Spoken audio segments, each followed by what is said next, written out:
Muy buenas tardes. Muy bien. Bueno, pues con el gusto de siempre, bienvenidos. Gracias por estar de nuevo aquí con nosotros en esta tercera sesión.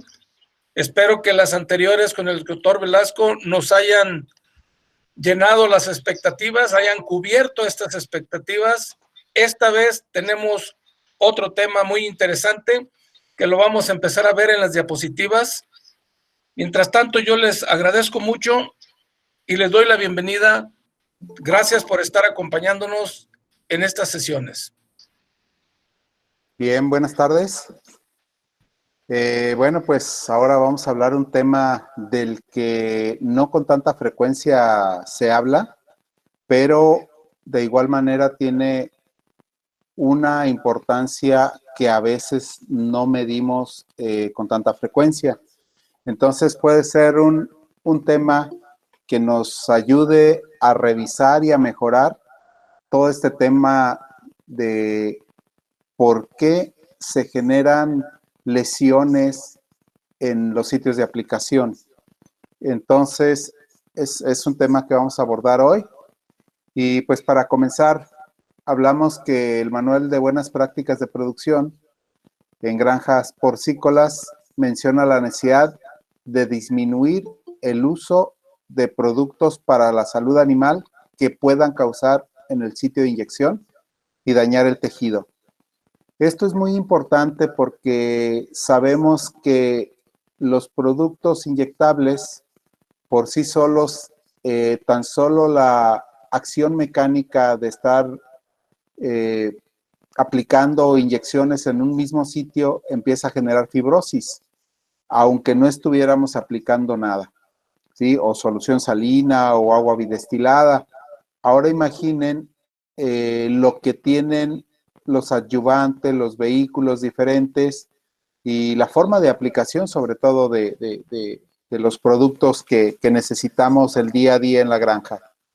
Entonces, así también como la aplicación de inyecciones únicamente en los sitios topográficos aceptados. Esa es otra parte muy importante porque de repente dejamos caer la jeringa y la aguja en donde se dejó el animal. Entonces, de repente tenemos animales con lesiones en sitios no necesariamente indicados para hacer la aplicación de los diferentes vías de administración. Bueno, la importancia económica de la presencia de agujas en la canal es una situación de rechazo de los embarques por parte de los compradores y el castigo que se puede acreditar el productor por la presencia de las mismas. Por ejemplo, como podemos ver en este animal, bueno, es muy notorio. Sin embargo, vean todo el área geográfica que tiene este animal afectada. Entonces, hay situaciones incluso para todos aquellos exportadores, ¿sí? Los que mandan canales o cortes al exterior, ustedes saben que puede ser completamente rechazado no solamente la canal que está afectada, sino también puede ser rechazado todo el lote, todo el contenedor que esté enviándose. Entonces eso tiene un castigo bastante costoso y es muy importante entonces verificar que no tenemos incluso agujas o trozos de agujas en los lugares de aplicación. Bueno, la otra pues es el daño y la molestia que le generamos al animal, ¿no? Por malas aplicaciones, por mala asepsia, por productos que no son de muy buena calidad o son demasiado irritantes. Entonces podemos esperar que hay algunas cuestiones como esas. Bueno, aquí vamos a hablar que tenemos objetivos del por qué usar medicamentos inyectables de larga acción, por un lado, ¿sí? Y una muy importante es que tienen un efecto inmediato. Y esto nos ayuda a disminuir el número de aplicaciones por animal. Si ya bien al principio estábamos comentando que la constante irritación de entrada y salida de una aguja a un mismo sitio topográfico puede generar una fibrosis en el lugar. Pero también, pues, menor estrés de los cerdos. Es mejor si tocamos un animal y en 3, 5 días volvemos a hacerle alguna aplicación. Menor uso de mano de obra, y esta parte es muy importante y muy valiosa, ya que de repente, imaginen esto ante un brote, para detener algún problema infeccioso y se necesita estar aplicando todos los días un antibiótico o un tratamiento, bien sean antiinflamatorios, analgésicos, qué sé yo, cualquier otro inyectable. Entonces, es importante, sobre todo para la implementación de programas preventivos. De repente, pues sí tenemos programas preventivos en los que utilizamos premezclas para la medicación en el alimento, utilizamos medicación en el agua, pero con mucha frecuencia estamos utilizando inyectables desde que es un lechón hasta que termina su vida productiva. Entonces, esto tiene una constante irritación en el lugar de aplicación que nos puede estar afectando de manera constante, ¿sí? Algo muy importante también, y que, bueno, como buenos porcicultores y médicos encargados de producción, siempre tenemos un presupuesto para los gastos de los materiales a utilizar.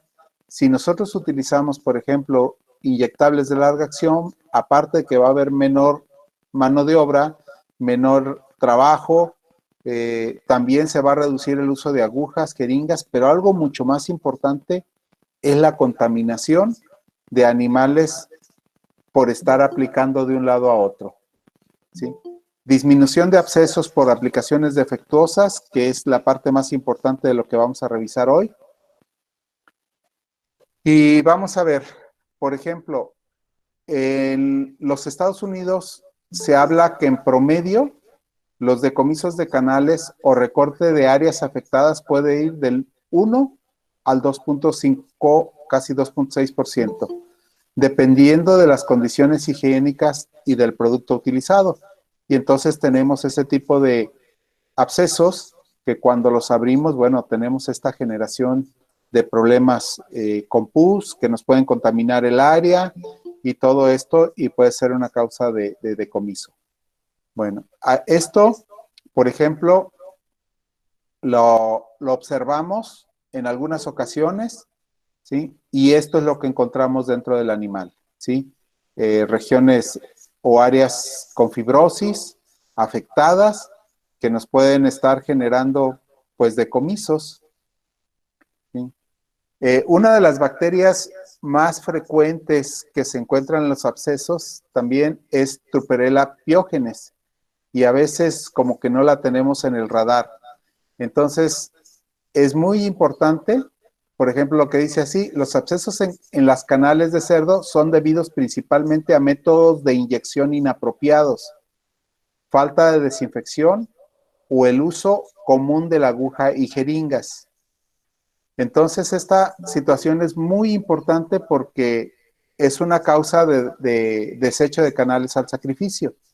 Entonces, podemos encontrar este tipo de abscesos y este tipo de lesiones a nivel microscópico. Bueno, el costo de decomisos por abscesos, por ejemplo, en Estados Unidos, es de $4 millones por precio de cortes decomisados por abscesos. Si nosotros traemos esta información, exactamente la misma que vimos, que era un 2.5% aproximadamente de canales afectadas, y le pusiéramos un precio de la cabeza de lomo de 70 pesos, entonces, si consideramos que México produce alrededor de 15 millones de cerdos al año y lo multiplicamos por ese 2.5, tendríamos un grado de afectación de 375,000 cerdos afectados. Si consideramos que la parte que vamos o que nos van a decomisar son unos 3 kilos de cerdo, tendríamos más de 1.125.000 kilos lo multiplicamos por 70 pesos, que es el costo, tendríamos una situación de pérdida de 78 millones de pesos tan solo por la presencia de abscesos. Sin embargo, este es un cálculo tratando de imitar lo que como objetivo máximo tienen en Estados Unidos, pero en México incluso estamos buscando tener un objetivo que sea menor al 10% de cerdos con abscesos. Y entonces, esa cantidad de 78 millones de pesos que estábamos mostrando ahí se podría cuadruplicar. Entonces, es una cantidad tremenda, ¿sí? Y debemos de tener bastante atención de cómo reducir estas pérdidas. ¿Qué ventajas tenemos con los tratamientos inyectables? Bueno, pues es una rápida respuesta, efectividad sobre brotes, una excelente biodisponibilidad, porque esto ya estamos prácticamente donde necesitamos estar para que se distribuya muy rápidamente por sangre. Obviamente depende de lo que estemos aplicando, la fijación a proteínas de cada antibiótico o producto, pero cuando inyectamos a un animal o a un grupo de animales, pues esto es independiente a factores externos, como el consumo de alimento, el estado de salud del animal o la cantidad de agua consumida o el pH del agua. Es decir, si un animal está muy afectado, la vía más rápida, la respuesta más rápida es mediante una inyección. Sin embargo, pues entonces tenemos que cuidar el buen manejo de esa inyección. Otra cuestión muy importante de las ventajas que tiene esto es el uso prudente de antibióticos. Cada día escuchamos más sobre esto, que debemos de utilizar de manera correcta los antibióticos. Dosis exacta, miligramos por kilogramo de peso, para tener la posibilidad de disminuir esas posibles resistencias bacterianas. Y algo que toma cada día más interés en general es los tiempos de retiro controlados. Ustedes se fijan, cada producto, la autoridad nos solicita que tengamos el tiempo de retiro específico para cada producto. Y esto es muy importante que se los comente. ¿Por qué? Porque en las dosis que cada caja de producto inyectable tiene, viene el tiempo de retiro. Sin embargo, ese tiempo de retiro se debe exclusivamente a ese producto. ¿Por qué? Porque entre productos puede haber diferencias, porque uno trae un vehículo diferente que otro, a pesar de que traigan la misma fórmula. O a veces, cuando nosotros vemos que pusimos la dosis que dice el frasco, que dice la indicación, y de repente nosotros decimos, voy a duplicar la dosis. Bueno, el duplicar las dosis nos va a ampliar el tiempo de retiro. Entonces, aparte es muy, muy importante que la respetemos. ¿Qué normas debemos de observar para una buena aplicación de productos inyectables? Bueno, lavado de manos, que es muy importante, ¿sí? O uso de guantes incluso. La desinfección del lugar, que a veces es bastante complicado que se haga, pero eso es lo indicado. El uso de agujas que tengan buena resistencia, de acuerdo a lo que se vaya a aplicar, y de preferencia desechables. Y es muy importante que se ponga mucha atención en la calidad de las agujas, porque a veces son tan frágiles que no duran y terminan rompiéndose y quedan insertadas en el músculo del animal y nos producen un absceso, ¿sí? Vamos a respetar también los miligramos por kilogramo de peso del animal, que es algo muy importante. Y hay algunos productos que son algo irritantes y que tienen un volumen máximo por sitio de aplicación. Encontramos algunos que dice, usted debe de aplicar máximo 5 mililitros o 10 mililitros o 2 mililitros por sitio de aplicación. Y a veces necesitamos aplicar más de ese volumen, entonces tenemos que dividir la dosis para hacerle aplicaciones en 2 sitios diferentes. Entonces, aparte, es muy importante de tener en consideración. Y bueno, tanto para los antibióticos como para las vacunas, pues también tenemos que observar los mismos cuidados para evitar el daño al tejido por mala aplicación. ¿Qué debemos de hacer? También no inyectar sobre un área húmeda o sucia del animal. Utilizar una aguja para sacar el medicamento en frascos multidosis, porque es muy frecuente que tengamos un frasco, por decir, de 100 mililitros y voy a aplicar 3 ml por animal y estoy utilizando la misma aguja para picar el frasco como para picar a los animales. Entonces, pues estamos ahí contaminando constantemente el frasco.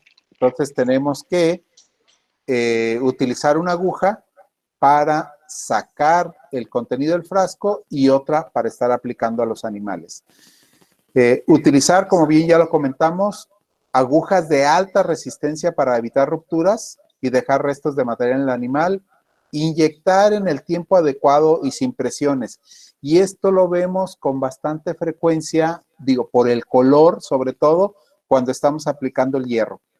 Aplicamos hierro y si no tenemos una técnica muy buena, retiramos la aguja y vemos que hay regurgitación del producto.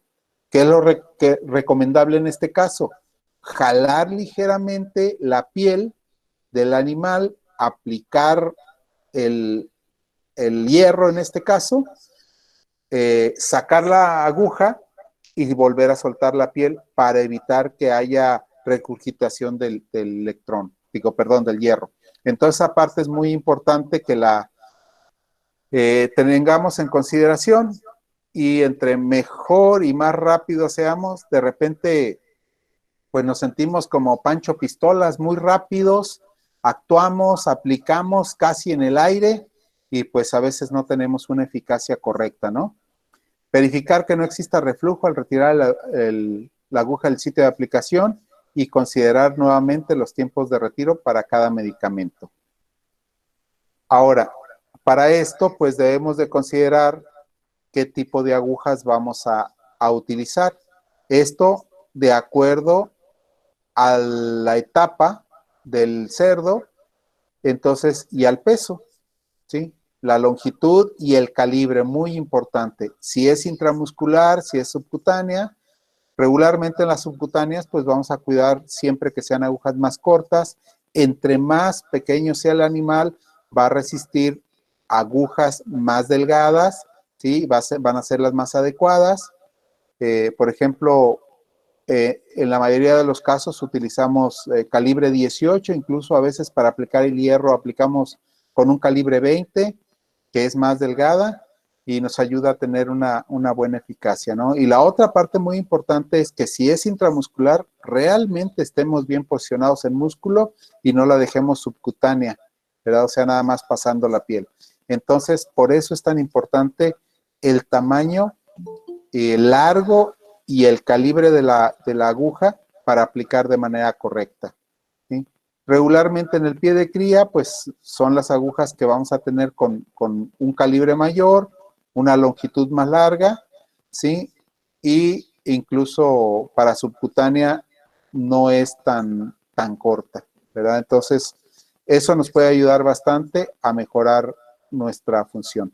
Y fíjense, esta diapositiva es bastante reveladora para que consideremos cada cuánto tiempo deberíamos de hacer el cambio de aguja.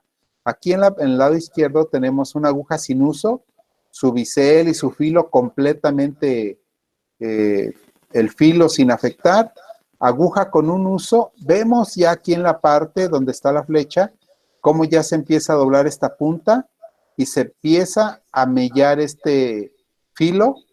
Una aguja con 2 usos, vean cómo se alcanza a observar, y ya tenemos un gancho aquí en la punta, una aguja con 5 usos. Entonces, es una parte muy importante que nosotros debemos de considerar porque a veces decimos, tal o cual producto irritó al animal, ¿sabes qué? No le cayó bien, ¿sabes qué? Este producto no me salió bueno, y resulta que el problema a veces son las agujas que estamos utilizando o la técnica en algunas ocasiones. Por eso es muy importante considerar. Ahora, no solamente son medicamentos los que inyectamos, sino también vacunas. Y para eso tenemos algo importante que comentar y decimos, ¿por qué fallan las vacunas? Casi siempre pensamos en que hicimos bien el trabajo, que todo es correcto. Sin embargo, hay varias consideraciones que tenemos que hacer porque al final son productos que se van a inyectar también.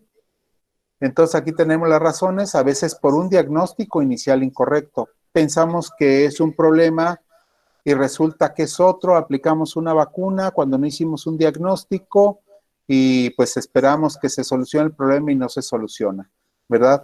Uso incorrecto de la vacuna, a veces no la utilizamos de la mejor manera, no la aplicamos de la mejor manera, ¿sí? Momento incorrecto de la vacunación, a veces estamos vacunando animales que están enfermos y una de las grandes consideraciones y más importantes, y esto lo verán en todas las vacunas de las diferentes casas comerciales, y va a decir que se deben de vacunar únicamente cerdos en buen estado de salud, ¿sí? Fallo al dar la dosis incompleta, bien sea que no la apliquemos correctamente o hay quienes intencionalmente aplican media dosis. Y eso, pues la verdad, no tiene un efecto. Las vacunas están probadas para que la dosis que viene en la etiqueta es la que genere el efecto esperado, ¿sí? Un almacenamiento, y esto es muy frecuente, almacenamiento incorrecto. No hay cadena de frío o se rompe la cadena de frío. O en algunos casos incluso se congela la vacuna y decimos, bueno, pues no pasa nada, que se vuelva a diluir y la utilizamos. Sin embargo, en muchas de las ocasiones viene hidróxido de aluminio como adyuvante y al congelarse se forman partículas como cristales y entonces la aplicamos y nos produce un absceso. Y eso en todo tipo de animales, ¿no? Lo vemos en perros, lo vemos en ganado, lo vemos en cerdos. Entonces es una situación bastante frecuente, ¿sí? Y muchas veces es por ese almacenamiento incorrecto o el manejo incorrecto de la vacuna. Una edad incorrecta de vacunación. Por ejemplo, tenemos con mucha frecuencia esos fallos vacunales porque ponemos muy prematuramente la vacuna. Por ejemplo, en esta gráfica podemos ver simplemente los anticuerpos maternos que vienen bajando, ¿sí? Aplicamos, por decirlo, una vacuna en la semana 4 o 3 y sobre la quinta semana están subiendo los anticuerpos ya generados por el propio lechón. Y a veces hay una interferencia fuerte si es que aplicamos a edad muy temprana. Pero ¿de qué depende esta interferencia? Si la madre no tiene anticuerpos, pues entonces sí podemos iniciar una vacunación más temprana. Entonces ahí va a haber pues ciertas situaciones y recomendaciones de acuerdo a los estados sanitarios de las granjas y a los programas de vacunación que tengan. Sin embargo, es muy importante porque la inmunidad materna existe. Entonces, es una situación importante. Y a veces un intervalo prolongado entre refuerzos. Esperamos que tengan una buena respuesta o a veces no, el intervalo no es tan prolongado, sino es demasiado corto. Y últimamente los inmunólogos veterinarios, ¿qué recomiendan?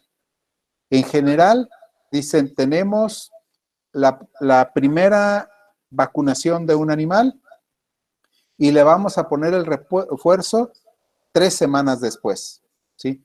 ¿Por qué 3 semanas si antes tenemos, en 2 semanas estábamos aplicando el siguiente refuerzo?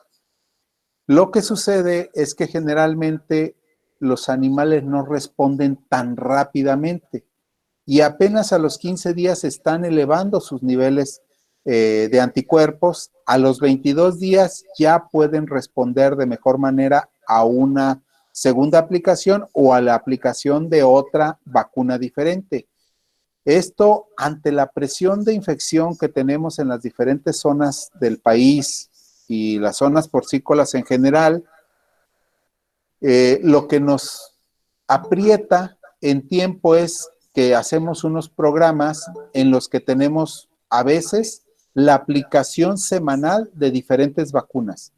Y entonces, uno de los problemas importantes que tenemos es que el animal no termina de responder a la primera vacunación que se le hizo y ya estamos exigiéndole que responda a la siguiente vacunación. Por eso algunos inmunólogos dicen, si voy a poner 2 o 3 antígenos diferentes, recomiendan mejor aplicarlos al mismo tiempo para que el animal pueda responder al mismo tiempo esos 3 o el número de antígenos que se estén aplicando y tener una respuesta adecuada para que el organismo pueda responder de manera correcta a esa vacunación y el refuerzo u otras vacunas diferentes 3 semanas después. Ustedes saben, por ejemplo, en el ganado ya hay vacunas de 7, de 8, de 10, de 11 antígenos diferentes. Entonces, los aplican en una sola ocasión y tenemos una buena respuesta. ¿Por qué? Porque el organismo tiene una capacidad muy importante de respuesta a muchos antígenos a la vez. Sin embargo, si yo lo mantengo ocupado y está todavía sin responder bien a un antígeno y a la semana lo estoy retando con otro, es posible que no me responda bien a ninguno de los dos. Entonces son situaciones muy importantes que debemos de considerar. ¿Qué otras razones hay? Bueno, la incapacidad del cerdo en desarrollar una respuesta inmune, ¿sí? Esta parte es importante. Una técnica de vacunación incorrecta, a veces una vacuna que ya caducó, la contaminación del frasco de la vacuna, tiempo insuficiente entre la aplicación y el monitoreo de la respuesta y desafíos altos de la enfermedad. Esto es muy frecuente en zonas altamente pobladas. ¿Cómo evitarlo? Bueno, lo más importante es que capacitemos al personal de cómo debe de manejar una vacuna, cómo deben de desarrollar su trabajo, hacer auditorías de aplicación, revisión semanal del refrigerador, y esta parte es muy importante donde estamos conservando las vacunas, que no sea el mismo refrigerador donde la gente guarda sus alimentos o estamos guardando otras cosas, con toda la intención de que no sea un refrigerador que pierde frío o tenga cambios de temperatura dentro del día y la noche bastante altos, ¿sí? Registros de temperatura, siempre debe estar ese refrigerador entre 2 y 8 grados centígrados, cuidando la cadena de frío, recibir de manera adecuada la vacuna, conservar y aplicar a temperaturas correctas, sobre todo en aquellas en donde dice que se debe de atemperar la vacuna antes de aplicar al animal.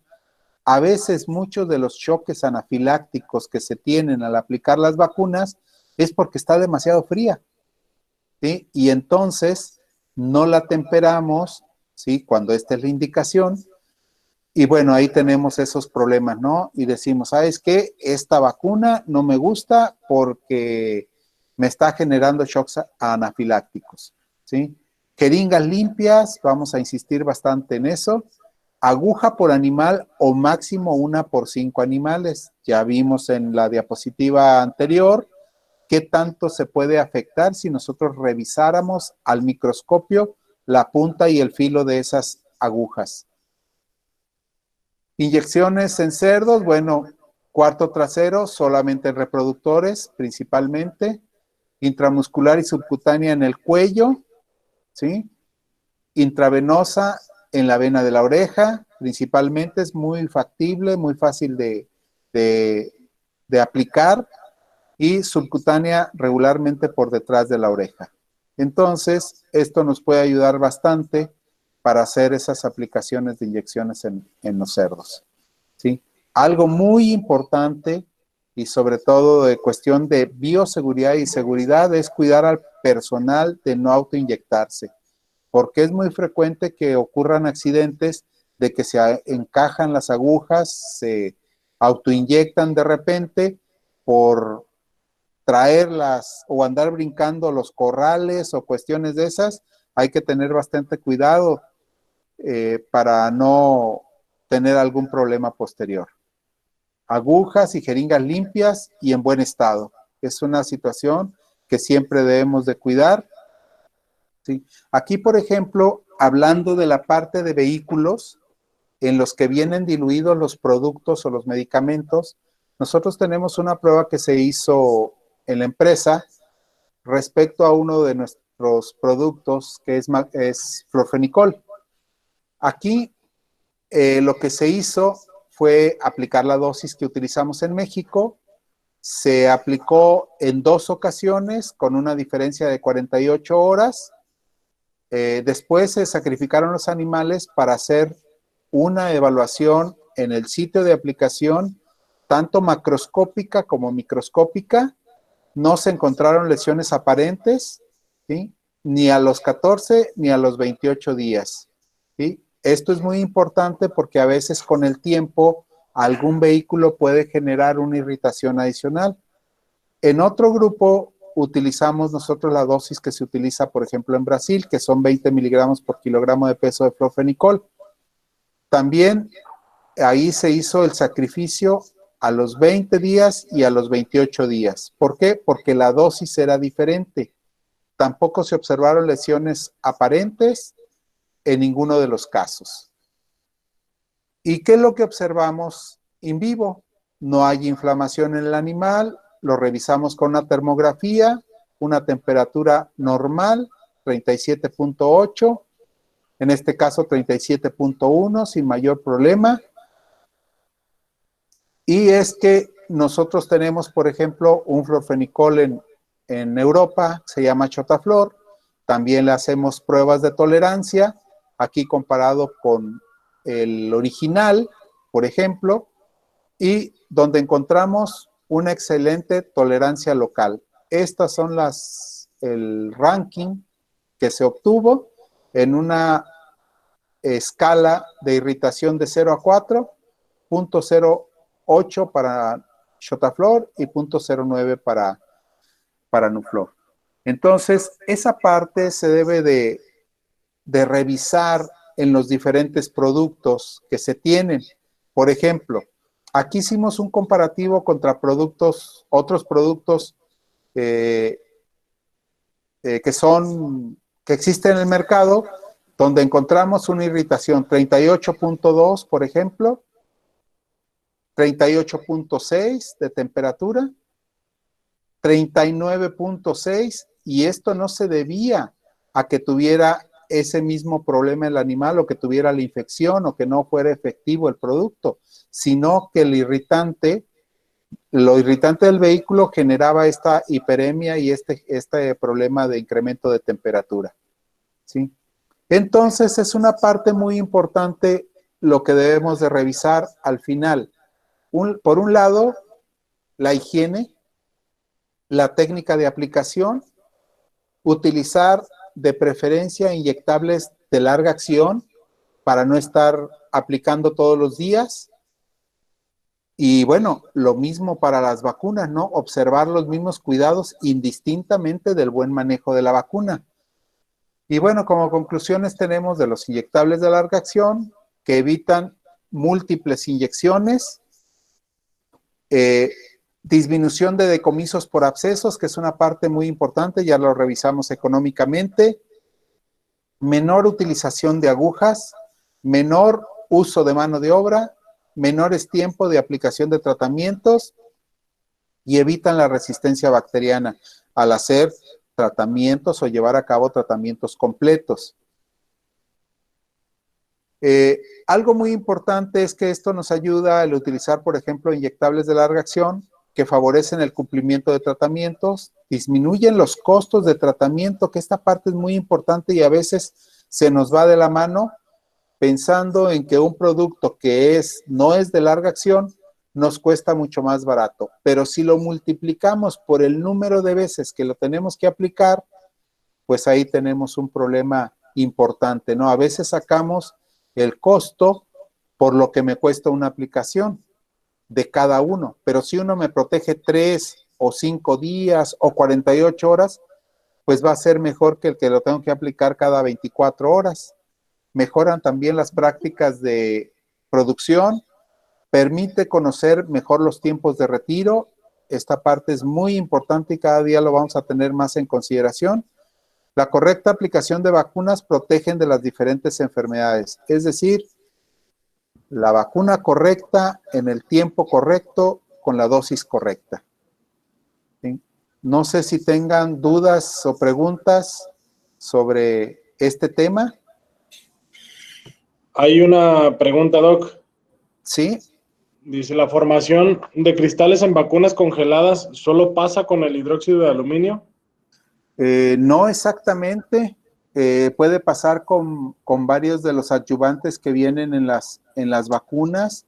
Esto depende mucho de qué tan fuerte fue ese congelamiento, ¿sí? Y también de lo irritante que se pueda generar la vacuna en sí ya cuando se diluye, por así decirlo, nuevamente, ¿sí? Pero como es uno de los más frecuentemente utilizados, el hidróxido de aluminio, por eso lo mencioné. Y creo que es un ejemplo muy, muy claro del por qué se forman abscesos. Hay otra, Doc, ¿Sí? que dicen, cuando te referías a que no se debe aplicar en zonas húmedas, ¿es por inactivación del componente o por posible infección? No, cuando decíamos en zonas húmedas es porque a veces terminan de mojar a los animales o algo de esto y sabemos que la piel no está limpia, que está húmeda y eso nos va a llevar por arrastre. Al inyectar, la aguja va a introducir gérmenes hacia adentro.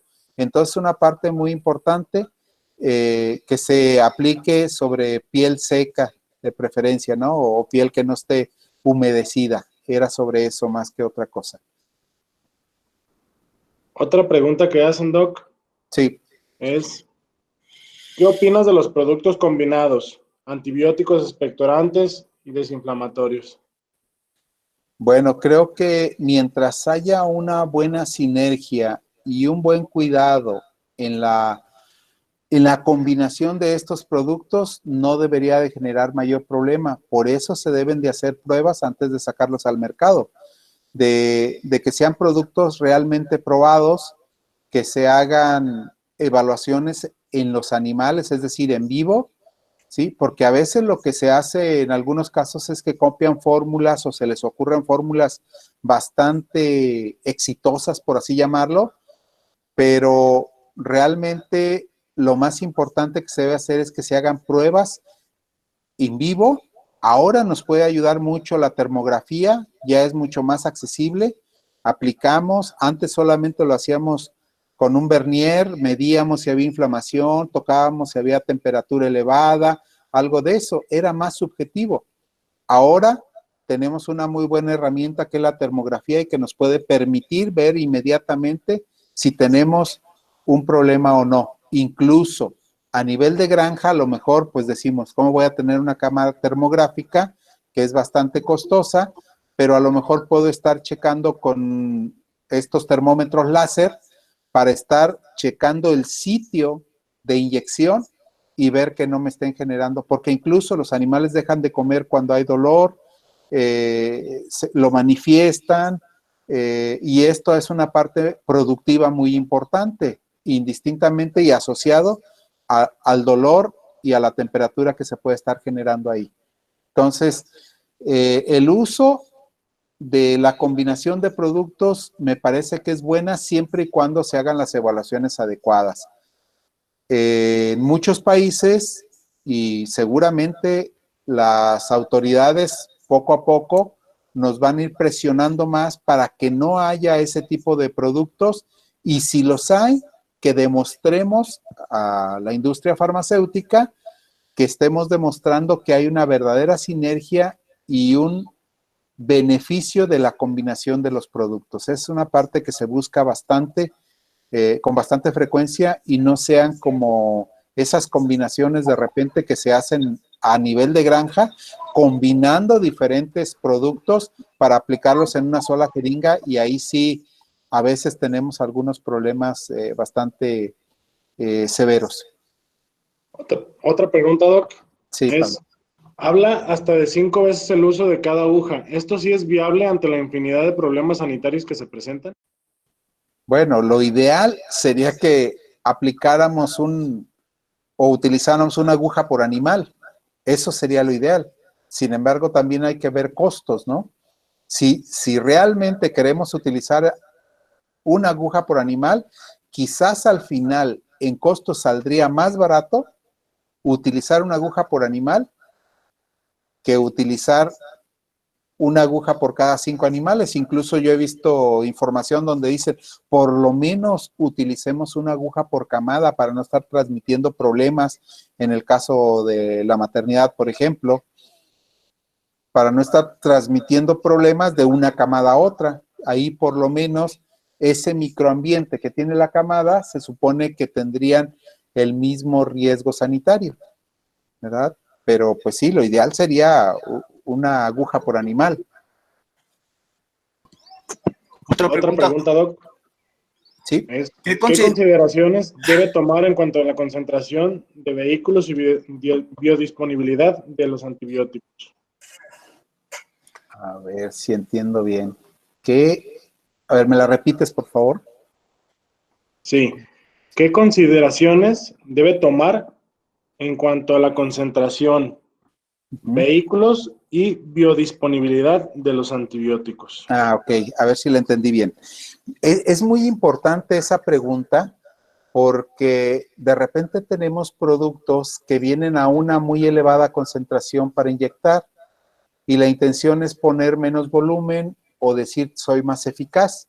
Sin embargo, se tienen que hacer pruebas de laboratorio, por un lado, de temperatura, de viscosidad, de jeringabilidad, ¿sí? Que esas se hacen antes de que un producto vaya a salir al mercado, ¿sí? Estamos hablando de productos serios, ¿sí? Donde se hacen pruebas mecánicas, primero, con viscosímetros, con densímetros, revisando que la concentración sea la correcta, a diferentes temperaturas, bien sean temperaturas muy bajas, porque es donde se hace más viscoso un producto, ¿sí?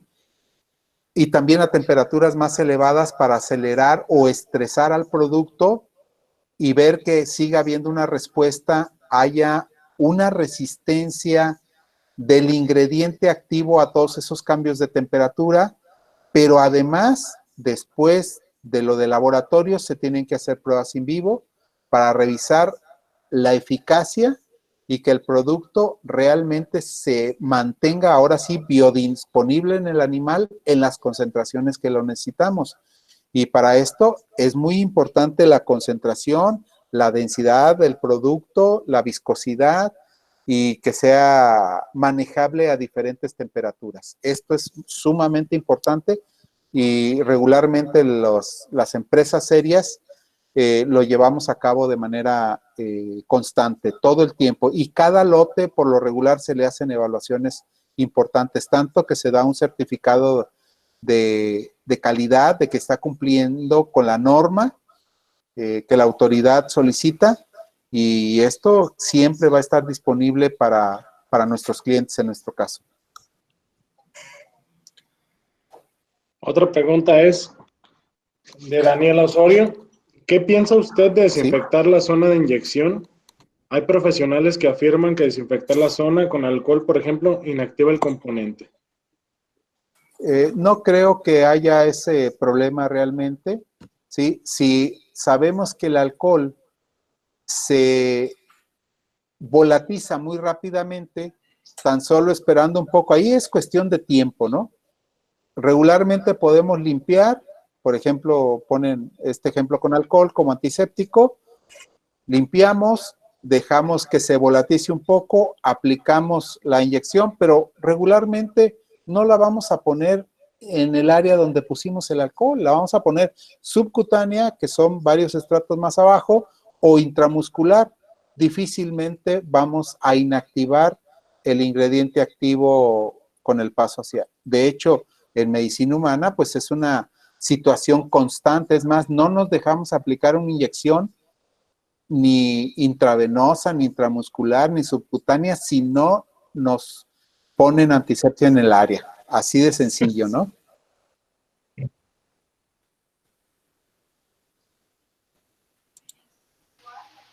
Otra pregunta, Doc. Dice, hay antibióticos y hormonales que requieren refrigeración para su buen funcionamiento. ¿Qué opinas al respecto? Sí, sí, esto es muy importante, sobre todo porque sabemos que las hormonas, en este caso, son muy sensibles tanto a la luz solar como a cambios de temperatura. Entonces, casi siempre vamos a observar que la mayoría de las hormonas van a venir en frascos ámbar y si hay necesidad de refrigerarlos, ahí tiene que venir la indicación como una advertencia para todos estos productos.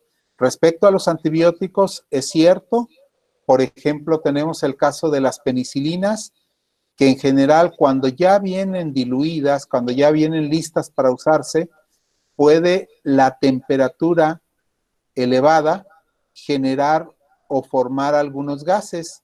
Entonces, para evitar eso, se tienen que mantener a una temperatura constante, muy cercana a la de refrigeración, a una temperatura fresca, y mantener de mejor forma su estabilidad y su presencia para que no formen gases. Es una situación muy importante. Hay ciertos antibióticos que se mantienen, y uno de los más vulnerables son las penicilinas en general.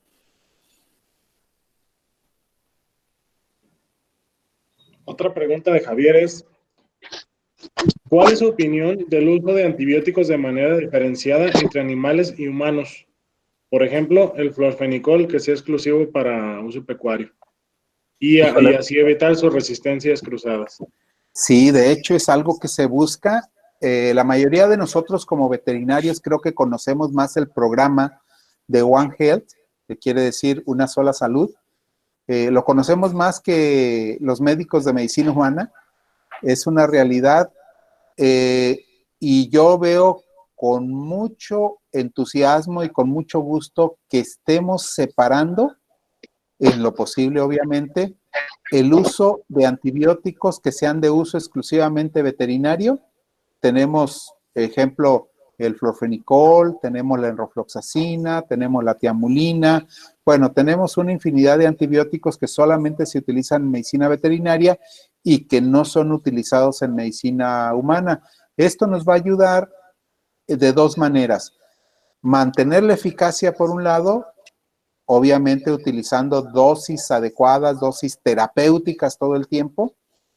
Y por otro lado, pues evitar que haya resistencia, por ejemplo, cuando se consumen animales en los que no se respetó el tiempo de retiro que indican o deben de indicar todos los productos. Esa parte es muy valiosa y creo que muchas de las ocasiones se hacen, por ejemplo, bueno, en Europa es donde hay muchísimos estudios sobre resistencia, pero porque hubo mal uso al principio de los antibióticos y teníamos muchos antibióticos en común. Se han ido diversificando y verdaderamente eso sí es una ventaja de tener antibióticos que sean de uso exclusivamente veterinario o de uso humano exclusivo. Eso creo que nos lleva a buenos resultados.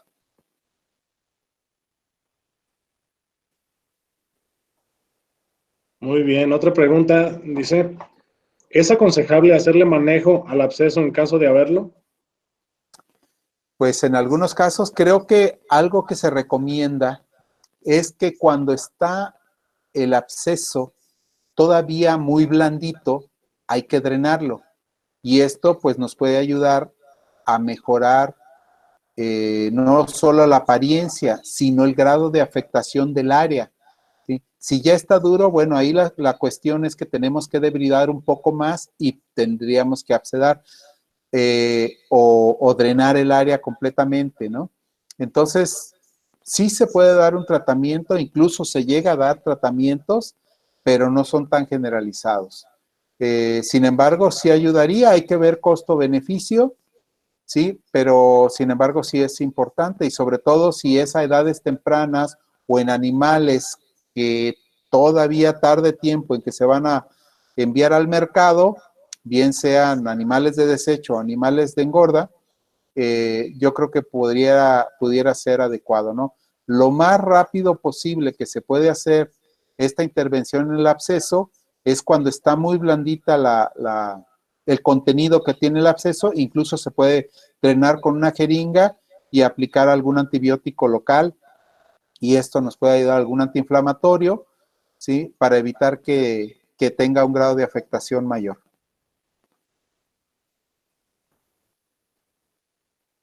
Muy bien. Otra pregunta. ¿Qué recomendaciones nos puedes dar para la aplicación de antibióticos o vacunas en animales en corral o jaula? ¿Qué recomendaciones podemos dar? A ver, ¿me la repites de nuevo, por favor? Claro que sí. ¿Qué recomendaciones nos puedes dar para la aplicación de antibióticos o vacunas en animales en corral o jaula? Bueno, casi siempre una de las partes más importantes es la sujeción de los animales, el que no se nos muevan tanto. Esa es, creo que, la parte más importante. Y la otra es desarrollar la habilidad para hacer aplicaciones efectivas, ¿sí? Porque luego tenemos el gatillo más veloz, ¿sí? Y quienes están aplicando, pero no necesariamente velocidad equivale a hacer una buena aplicación. Entonces, creo que la manera más adecuada es que desarrollemos adecuadamente la técnica de aplicación regularmente, pues sobre todo animales mayores, cuando les vamos a aplicar, en cuanto nos les acercamos por un lado para aplicarles en el cuello, no, hombre, ya están enojados, están molestos, como el de la caricatura que estaba ahí, ¿no? Porque ya saben, ya están condicionados a que van a recibir un piquete, que para ellos es una agresión. Y pues la otra es que si es imposible en algunos corrales, pues hacer sujeción de algunos de los animales. Una pregunta, doctor. Sí. ¿Cuál es el tiempo recomendable máximo de uso en días con un antibiótico o una vacuna que se tenga que reconstituir? Esto es variable, depende de cuál es la estabilidad del producto ya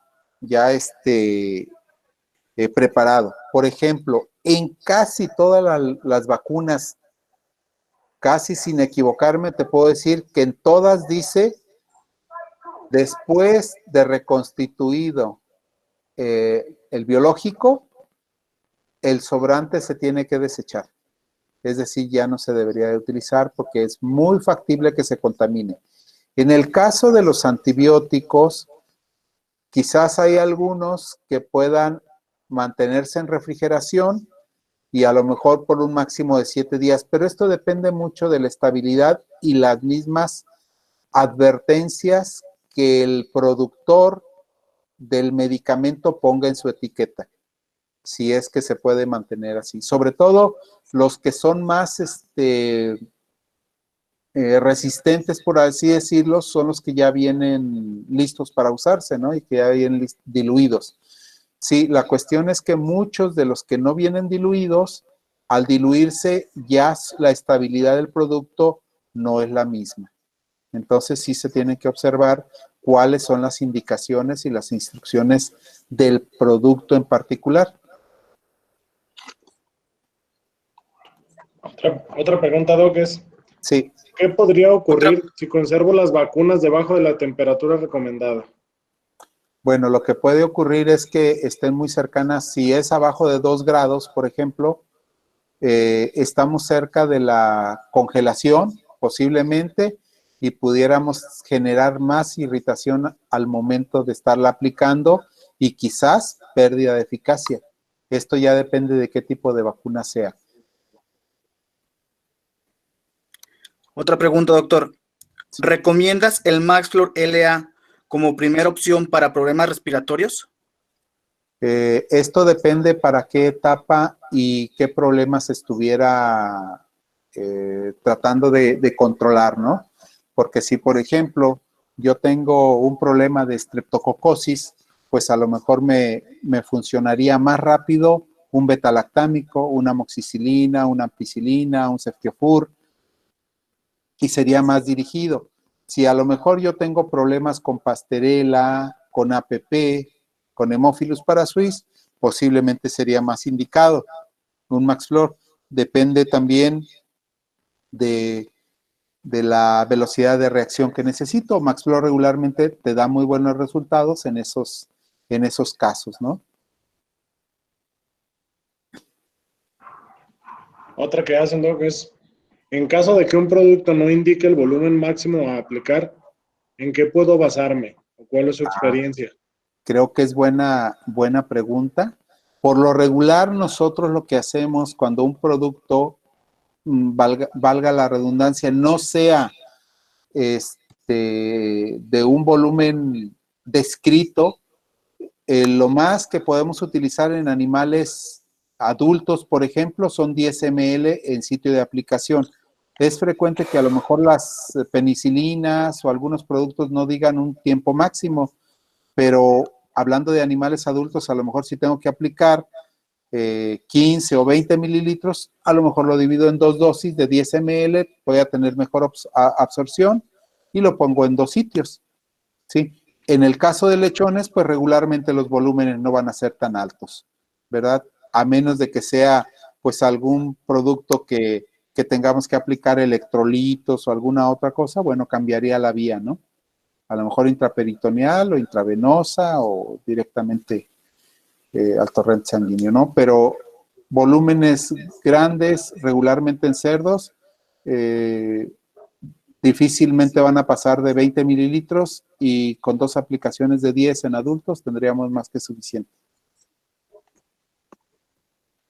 Doctor, en la práctica normalmente no se limpian las zonas donde se va a aplicar el producto. ¿Hay mayor riesgo de ingresar partículas en el tejido? Sí, la verdad es que sí. Sin embargo, lo hacemos así con bastante frecuencia. Lo ideal sería limpiar la zona, ¿no? Con un antiséptico. Eso sería lo ideal, pero sí hay un riesgo menor si hacemos bien las cosas. Si, por ejemplo, no irritamos con una aguja que esté muy usada, pues quizás es menor el riesgo, ¿no? Y si hacemos una buena aplicación. No sé si tengan alguna otra pregunta. Yo, doctor José Luis. Sí. Mire, con respecto a la pregunta que hizo José Luis, de Sí. la vacuna, de utilizar la vacuna después de diluirla o en mi zona por la cantidad de animales que se manejan son muy dados a hacer eso. Sí. Entonces, ¿sería recomendable ya comentarles a los clientes que ya no es viable? Sí, casi siempre. Bueno, la realidad es que es eso y lo primero que va a pensar el cliente es que si le dices eso es por venderle más. Esa es la cuestión. Pero la verdad es que sí, eso pues es yo lo te correcto, comento esto ¿no? porque ellos son muy dados a que supuestamente lo hacen con mucha asepsia y como no vacunan tantos animales, la guardan y la vuelven a utilizar. Entonces la segunda o la tercera vez ya no es viable. Sí, esa es una realidad. Incluso nada más recomiéndales que lean cuál es la recomendación de desecho del sobrante. Ahí va a venir en el frasco. Casi cualquier vacuna trae la mención. Entonces, sería una buena forma de protegerte y no decir porque lo dices tú, sino porque lo dice la casa que lo produce. Ok. Otra pregunta, Sí. Doc. Dice, vacuno contra micoplasma. Sin embargo, se han presentado casos de micoplasma y pleuritis. ¿Qué antibióticos inyectados recomienda? Ok. De hecho, es una situación frecuente. Se vacuna contra micoplasma y recordemos que la vacuna contra micoplasma, la razón por la que se aplica es para disminuir la mortalidad y el grado de afectación. Entonces, es una razón. Ahí lo importante es, creo que si entendí bien, la otra parte es ¿qué antibióticos utilizar? Sí. Ah, ok. Regularmente para micoplasma, pues tenemos antibióticos que tienen muy buena eficacia, como es, por ejemplo, la enrofloxacina, mejor si es de larga acción. Tenemos productos como la tulatromicina, la ¿cómo se llama? Gatromicina, o así es nueva, ¿sí? Hay varios productos que tienen buena actividad contra micoplasma. Ahora, no necesariamente tendríamos que aplicar un inyectable. Si yo ya tengo el conocimiento de que tengo varios animales afectados por micoplasma, a pesar de estar vacunando, bueno, identifico la etapa y posiblemente pueda meter medicación en el alimento o en el agua de bebida, ¿sí? Con productos como tiamulina clortetraciclina, en el caso de medicar en el alimento, doxiciclina, tilosina florfenicol, algo así, que nos puede ayudar con ese tipo de problemas para no estar picando tanto a los animales también. Y si queremos inyectable, pues que sea de larga acción nada más. Doc, otra pregunta. Sí. ¿La aplicación de desparasitantes o vitamínicos podrían aplicarse el mismo día de alguna vacuna o antibióticos? Sí, siempre y cuando no vayan ni en la misma jeringa ni se apliquen en el mismo sitio.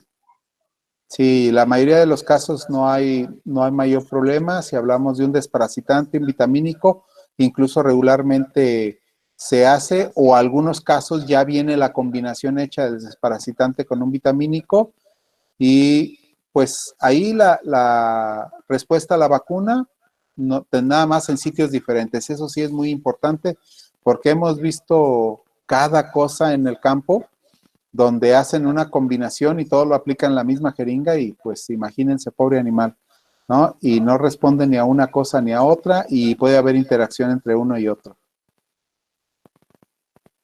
Muy bien. Bien, Pablo, no tenemos más preguntas, ¿verdad? Está otra, pero es algo Adelante. ya muy similar a lo que había contestado. Preguntan que cuáles son los volúmenes máximos por vía subcutánea. Ah, ok. Ahí regularmente cuando son aplicaciones subcutáneas no pasan de 5 mililitros en animales adultos, y en animales jóvenes no más de 3. Sí, regularmente. ¿Por qué? Porque ahí estamos generando una pequeña ampollita que se alcanza a notar en algunos casos, ¿no? Entre más temprana sea la edad del animal.